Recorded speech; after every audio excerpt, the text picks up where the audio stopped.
Welcome to a video by Abron. This is a hydrometer which is for, we have got the different hydrometers which are used for density of the liquid.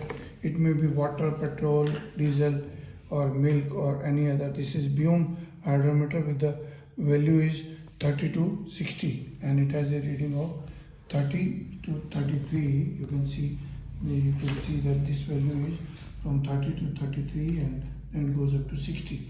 So these are the values, and there is one this iron or lead balls sealed and all are calibrated. This one, if I am just putting in the water, pure water, you can see the whole of it will just go into it. But if it is a denser water, it will be floating. And similarly, we have got the for hydrometer, checking the hydrometer of the density of the acid making for battery and other chemicals, and different chemicals have different densities.